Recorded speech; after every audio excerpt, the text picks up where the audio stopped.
Hello बच्चों, last class में हम लोगों ने ये 2 क्वेश्चन किया था। कंपेयर द फ्रैक्शन के 2 क्वेश्चन किए थे जिसमें हम लोगों ने क्रॉस मल्टीप्लिकेशन के थ्रू किया था। आज इसी सेम क्वेश्चन को हम लोग डेसिमल के थ्रू करेंगे। कैसे? अब देखिए, यहाँ 8 है, यहाँ 5 है, यानी 8 को हम लोग किससे डिवाइड करेंगे? 5 से। तो डेसिमल लगाएंगे और यहाँ एक 0 पड़ गया डेसिमल का जो रूल है।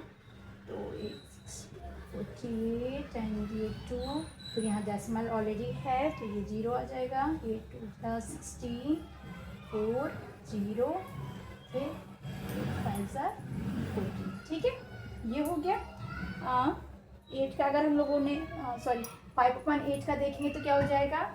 0.625। अब इसी तरह 7/12 का अगर हम लोग करेंगे तो 12 और ये 7, फिर यहाँ पर किए तो डेसिमल लगाया और ये 0 आ गया। ठीक है, फिर 12 5 जा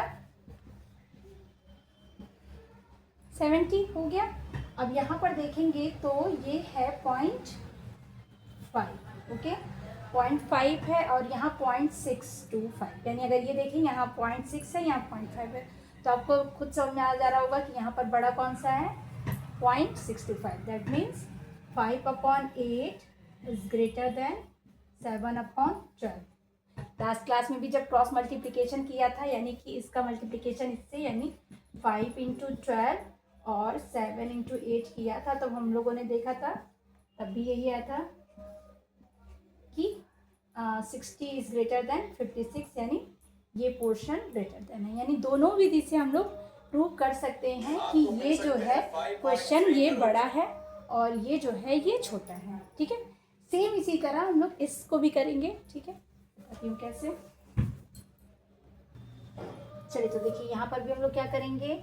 9 को डिवाइड करेंगे 5 से, डेसिमल लगाएंगे तो यहाँ 0 हो जाएगा। 9 5 45, माइनस करेंगे 5, फिर 0 लगाएंगे। 9 5 45, यानी कि ये प्रॉपर 5 5 आता रहेगा, यानी 0.55 पहले का आंसर है। ठीक, हम लोग यहाँ लिख लेते हैं 0.55। अब यहाँ आते हैं 15 11, 0 लगाया, यहाँ पर आप क्या डेसिमल लगाया, यहाँ पर 0 आ गया। ठीक है, 15 7 100, 5 किया, माइनस किया, 5 आ गया, ऑलरेडी डेसिमल है तो 0 आ गया। फिर 15 3 आ गया 45, 5 आ गया, 0 मतलब अब करेंगे तो वही 7.33, और यहाँ पर 5 5 आप लिख सकते हैं, इससे कोई फर्क नहीं पड़ेगा। डेसिमल के बाद हम लोग 2 डिजिट ही लेते हैं।